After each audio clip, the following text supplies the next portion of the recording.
All right, guys, Shotty T here with an Alliance War video. This is war number 3 of the season, I believe. We're facing Protect here. We got a rank 3 Killmonger boss, so that's something new that we haven't had. So looking forward to that challenge there. And he has a pretty high sig level. But another thing he also has is suicides, so fight shouldn't be that difficult. Yeah, it's kind of not sure why I would put a boss with suicides because the poison and all that, it scales. So really, I mean, you can just dance around all fight and they'll kill themselves really. But anyway, we're taking path 4 and path 5 for this war, and just highlighting the opponents that I'm gonna be facing there as usual. And really based off of this layout, we're gonna be bringing our sorcerer, Storm Pyramid X synergy. They work well off each other, especially for sorcerer, because it gives her a chance to start the fight off with 1 bar of power. So that means if there's a certain method I want to start the mode in against a certain opponent, I can just start in that mode. If I want to start off with an armor break, or start off where I want to regen, if I want to start off where I want to put a slow on the opponent, I can do so right away. For Storm Pyramid X, it just gives her the opponent's 50% nullify ability accuracy reduction. So I guess prevent her from overcharging her prowess charges, but you don't really face a lot of nullification nodes, I guess. And of course, Claire is our 3rd champ. She'll be used in a couple of fights, but it's going to be mostly Sorcerer and Storm early on. We're going to use Sorcerer here against this Mordo. You guys saw me fight that Mordo earlier in that Astral Fear chapter. A little annoying, but there was one counter I really totally forgot about that I saw in another video after the fact, because but it was Proxima Midnight, and because Proxima, she really doesn't have a lot of buffs. She's like one of the few cosmets that don't really have many buffs, so you can actually not have to worry about spite as much. And then of course she has that True Strike when you're completing missions, so you don't have to worry about the Astral Evade as much either. So it's kind of like a good option to have. And if you take that combo party node off, you don't have to worry about having to not go to a SP3. You can go to a SP3 freely and not have to worry about taking some regeneration damage because of the combo party node. So it was the same path that I took. And then once she gets all 3 of her missions, she's going to have a big fury, and that SP3 is just going to kill him. You get a chance to really see her damage potential in that fight. Obviously, you have to make sure that you get rid of the, what's that node? Do not go gentle. Obviously, you have to get rid of that to get the intercepts out the way. But anyway, back to the war fight. We got a Mordo. So that's the reason why I was talking about that here. But Sorcerer's a pretty good matchup for Mordo, because you can parry stun him if he's slow, and obviously you can if you throw your SP1, the nullification aura field, you don't have to necessarily hit him to get rid of his power gain, but just be near him. So that could be useful in some scenarios, especially when he's passive, or if it's hard for you to get him in a position where he can, where you can actually heavy attack him, or if you face an opponent that has high level of staying your ground and you resist. The next war is going to be a pretty annoying Mortal fight. I'm just going to put that out there. That video may not be posted until tomorrow. I've been a pretty busy guy. This going on the road today, and of course we got Memorial Day weekend coming up around the corner. Next weekend there's not much going on, so you'll likely see a slew of content being posted. I'll try to get these war videos all done before the end of next week, and then get Variant started. Still haven't started Variant. 7.2 comes out next week. 6-star arenas, just forget about it. Just don't have the time for that. And then the Cavalier difficulty, haven't even 100% that yet. Did complete it, and also did get the completion rewards just to restock up on some boosts and some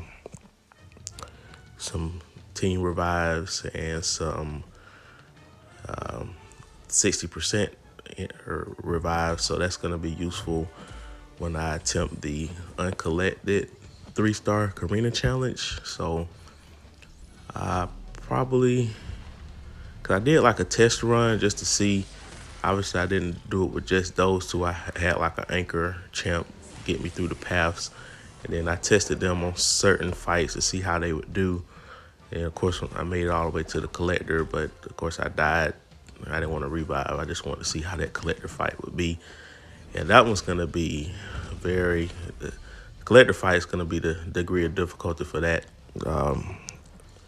that particular challenge. The path leading up to it, the most annoying opponent will probably be that Spider-Gwen and possibly that Black Widow, because she evades randomly. Venom could be annoying. Sometimes you can get pretty passive when you're trying to bait a SP1 and have to deal with Bane, because you really don't want to face this SP2. You can evade it, but it's tricky. And obviously a 3-star, if you try to block it, it's going to just take a lot of damage off of you for the block damage. So yeah, that's going to be a pretty interesting challenge. As far as the Labyrinth challenge, the 4-star one with the Canadian doesn't seem too bad, because you can use Wolverine, and this is mainly the synergy with him and Red Guardian, not Red Guardian, but regular Guardian, just Guardian. And you can also use Sabretooth and Sasquatch, and they have a pretty interesting synergy together, especially for Sabretooth. So Sabretooth is really the main champ to be using there to ramp up his passive fury persistent charges. So that one may not be too bad to attempt there. I'll probably watch some videos just to get an idea how many resources I'm gonna need for that. The one with the Inhuman, that one's gonna be obviously a challenge. Of course, you can use Quake, Medusa, Karnak, Black Bolt. Those are the main champs in that synergy class. I guess Medusa is probably has the biggest damage output potential out of the 4, because Quake is it's gonna take forever. I don't think you can Quake a whole Labyrinth fight with a 4-star Quake before that enrage timer runs out. Maybe you can use her for some problem fights and just Quake it all the way through and just use 3 or 4 revives. So that may be useful for a few fights. Karnak, he has True Strike off his SP1 and Concussion, maybe. So I'll try to use that team as much as I can. Black Bolt, he's only rank 1. I don't know if I'm going to try to use the resource to put him to rank 5, so he'll just be a doormat person on my roster. But anyway, yeah, with all this content going on, like I said, I may take a break after this season, because obviously I like posting these war videos, but as you can see, it does take a lot of work to get these war videos posted. I can't really live commentate on my fights, so I have to individually record these fights and then compile them together, do a couple of small edits to get rid of some of the background unnecessary stuff. Every once in a while you have personal stuff that'll pop up that I have to edit out, and then of course do the voiceover, and then it'll save that as well. But when I do the live commentary, I don't have to really do any edits. Only thing I can do is just edit the last part, whether you see my screen background and just not. But sometimes I'll just leave that there and not care about it. So the live commentary, I can just record it live, have it saved, and post it. So it doesn't take much. That's why you'll see me post some live recording videos before I even post the war videos, because I have to go back and do all the compilation and edits after the fact. And these war videos usually end up being 25 to 35 minutes long. It takes a while for it to save, and then it takes even a longer while to actually post to YouTube, depending on my internet connection. Sometimes it'll post in like an hour. Sometimes I have to wait overnight for it to post. So it just depends. So hopefully this one will post later on today after I download it and upload it to YouTube. So this fight was pretty challenging. Obviously, I was hoping to use my power boost to line up my specials properly, but you saw that SP2 early on actually pushed me 3 bars of power. So maybe if I use 100%, 150% boost, it would have worked out. But kind of got fortunate at the end. He was unblockable, and that is at 1 bar of power. But luckily, I was able to do a 5-hit combo because I threw my SP1, and we was able to get a couple of timely intercepts there. They finished the fight. Now this next fight, we got Symbiote Supreme. I'm guessing this placement is kind of like an anti-Quake placement. That's the only thing I think of, because otherwise there's nothing really difficult about this fight. I guess if it's long enough, if you happen to be staggered and try to dex him randomly, you can take some damage, nullify damage. But I guess when they got rid of the stubborn, it made the Quakes and the Ghosts come back out to play. And so people have to get more creative on defense to have anti-Quake and anti-Quake and anti-Ghost fights, because those champions were less effective with stubborn. There were still ways to Quake with stubborn. You just had to Quake and parry, or you can just do the heavy only method. But that method I haven't really mastered. So, but yeah, so you have to get kind of creative to put anti-Quake and anti-Ghost opponent. Otherwise, they'll just run through your defense. But obviously, you just have to take your medicine. The only thing you can do is control how you fight. So, and then that way you can take care of your own business. I don't really bring Ghost to war. I mean, I could probably use her in the Ebb and Flow intercept because she's great for that. But she's not as effective when I'm facing the boss fights or when I'm in the mini bosses, especially against certain opponents that I'm facing. So that's why you don't really see me bring Ghost. In the right scenario, if the opponents line up, you'll see me bring Ghost to war. Because usually to bring her, you have to bring Wasp. There's a way to fight her without bringing Wasp. But I got a lot of other champs that you guys don't see that I use pretty proficiently. But in the war, you pretty much see me use the same rotation of folks. So it's Sorcerer, Storm Pyramid, that's Claire, Quake, Warlock, Magic. I mean, that's pretty much the same. Every once in a while, you'll see me bring a Falcon in there, a Human Torch in there, and like I said, certain other niche scenarios where I may bring someone that's uncommon. So like I said, I have a bunch of rank 5 stars. I used to bring Venom quite a bit, but haven't found a scenario to bring him recently. I got Magneto, Corvus. Obviously, Corvus is kind of useless in war. I pretty much use him in Alliance Quest. Yeah, got a lot of champs that I can use. Maybe I can showcase some of those as far as how to effectively use them for some of you guys that may not have some of the champs that I'm using. So that way you can maximize your effectiveness in your warpaths. But really, it goes down to those lessons that I posted from last season, like those 12 lessons. Pretty much just take those lessons to heart. Those are the main things that's gonna get you a long way in war. Like, don't get hit. I think that's the one that kind of stands out the most. Seems pretty seems pretty simple, but yeah, if you don't get hit, you will be successful in war.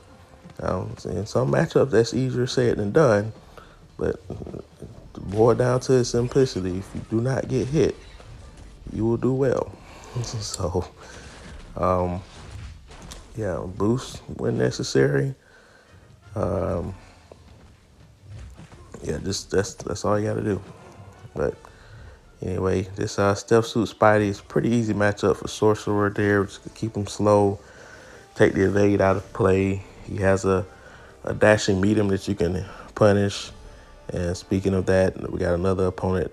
Oh yeah, I didn't get a chance to. I think I missed the recording for the Annihilus. Oh, never mind. I thought I missed the recording for the Annihilus fight. But anyway, I think this is, yeah, all the opponents are cleared up for the boss, so we're just going to boost to the finish line here and finish out this war in style. So we're going to go ahead and apply the boost that we're going to plan on be using for the boss.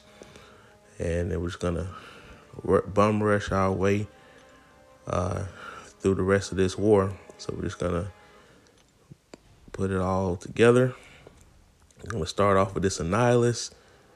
Going to beat this guy up here.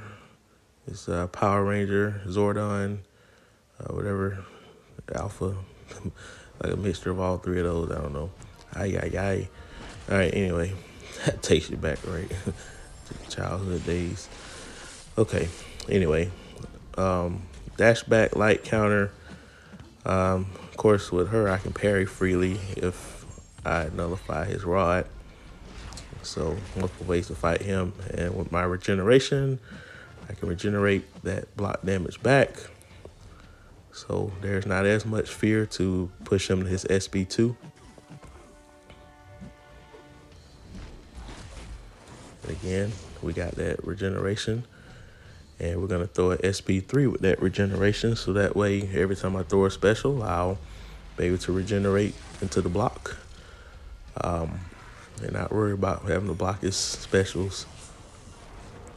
And be able to punish better. And also, that's the one mode where every time I throw a special, it doesn't apply a debuff to him. Because this is redoubled determination. So we don't want him to have a bigger power gain rate either. So now we're doing a dash back light counter, nullifying his rod there. And then we're going to nullify the rest of his furies when we're close to him and that mystic power dispersion. Then we actually get hit there. But we're going to nullify his rod once again, being close to him. But now we're in a little bit of trouble. We need him to throw his special here. And we bait the special by dashing at him.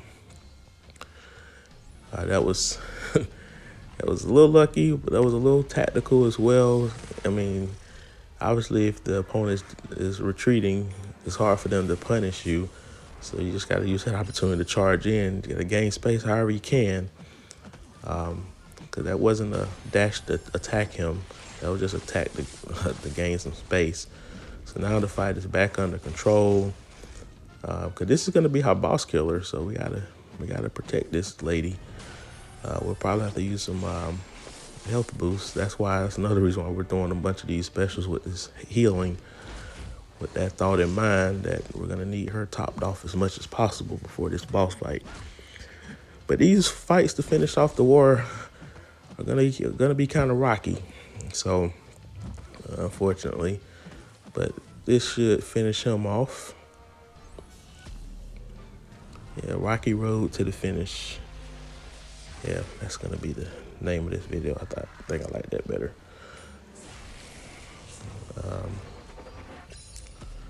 All right. So next we got a Void. This is a Claire matchup here. We're going to go straight to our Incinerate phase, because that's the one immunity that Void has. So that way I can increase my power gain rate. And that also happens to be the same mode that she deals the most damage from her SB2. So we're just gonna go in there. Yeah, so we kind of mess up there. We were trying to time the 10-hit combo. Ended up messing ourselves up completely. So now we got 2 debuffs on us. So now we just gotta, now we got 2 petrified debuffs on. That's kind of like the worst case scenario there. So again, these fights are rocky, and I chose to not be in my healing mode. Now we just gotta, and I don't like the fact that they don't get rid of the the original debuff. Like they're keeping the more powerful debuff on me. So now we finally got rid of it. But now we're back under control with the debuffs. Now we can manage the fight better now.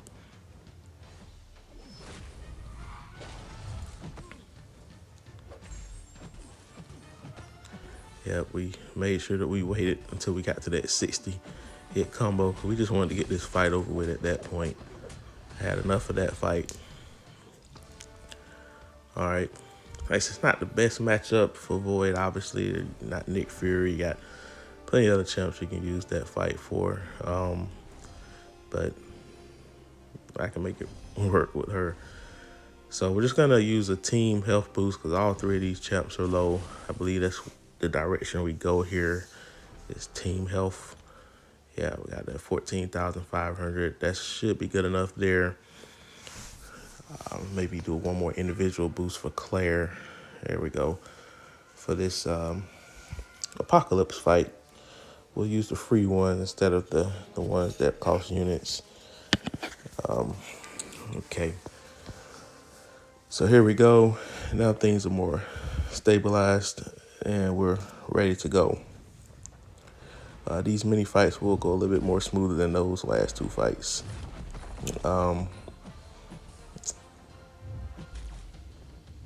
Here we go here. So shortly he's gonna purify this bleed. So that way every time I try to bleed him, he's gonna passively gain power. And I will passively gain power because of her.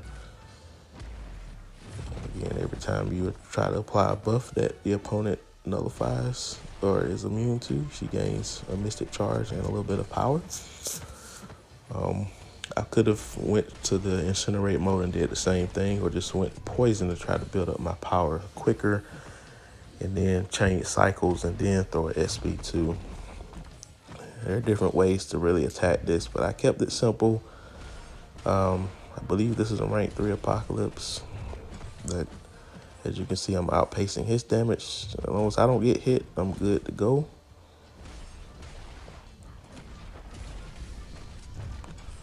Yeah, I mean, he's not a hard champ to really fight against. It's just that his special attack obviously is hard to evade, so it's like guaranteed chip damage. It is possible to evade, but if you don't evade it, then you're going to take a lot of damage. So it's better to be safe and just block his entire special and then take the medicine and move on to the next fight. Or you can just keep him from throwing his special. Like, that's the reason why you see me use magic quite a bit whenever I see him as the boss, because he can be soloed with Warlock. He can be soloed with Claire, but it's probably a trickier matchup, but I think it's possible. I may try to see if that's possible in the off season. That's if I'm still in an alliance at that moment. But we'll see where we are by the end of the season. But as far as this goes, yeah, we're gonna go ahead and switch modes here. I think we ran out of patience. We want to be able to parry this guy and race him down quicker.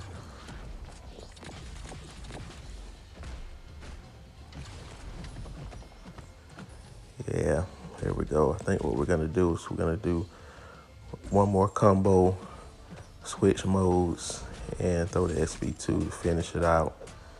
Bam, almost got him. But we should finish it out. One more combo here. And there we go. All right, so next fight here, we got Sorcerer versus Domino. As I mentioned in prior videos, Warlock is a great matchup for Domino, but Sorcerer is probably even better, especially if she has a high enough SIG level, because her SIG level adds ability accuracy to her abilities. So long as it's an extra 15% or higher, you don't have to worry about critical failure. So I think if you have her at max set, she has plus 50% in ability accuracy. But I think if you get her to like 60 or something, 40 or 60, that's good enough to bypass critical failure against Domino. So really the only thing that you're worried about is unlucky and lucky. But you can counter her lucky if she's slow. If you're unlucky, you just have to make sure you don't try to dex her SB1. You still have to just block that. But if you're in sorcerer's regeneration phase, then you can block the SP1 and regenerate through the block, and you don't have to worry about that ability failing because you have increased ability accuracy. So this is a very effective matchup for Domino Sorcerer. So this fight doesn't end up being a problem at all. And of course, we got that dash back light counter, but right now she's playing more defensive. But again, I can freely parry her when she dodges at me. I don't have to worry about it failing because of critical failure. So I can parry her from a distance. I can do whatever I want to do with this lady here. That didn't come out right, but anyway. But yeah, but you get my point.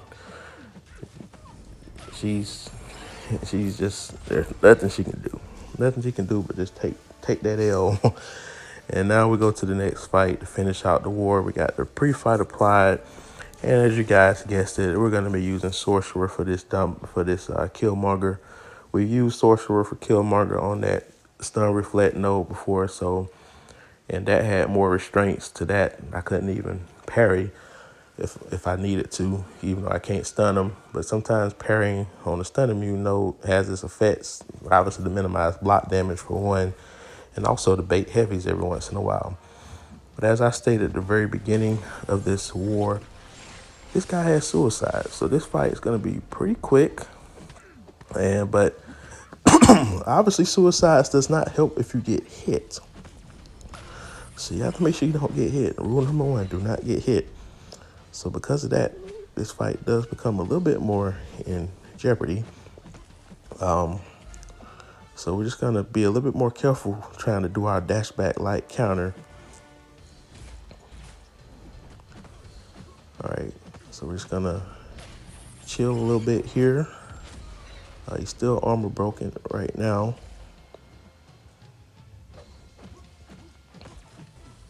That was a pretty long armor break there, actually. But I did take some reverb there.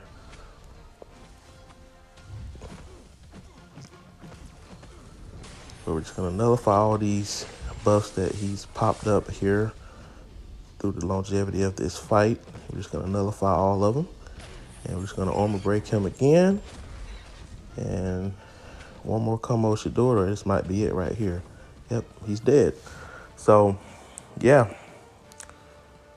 That was the war, guys. It was sloppy, but we got no deaths. So after a slow start to the season, we're going on a little bit of a streak of not dying. But next war is going to come to a halt. And like I said, you will see. But we're in good shape here. Looks like we're going to win this one. And we did win. But hope you guys enjoyed that video. Please comment below, like, share, and subscribe.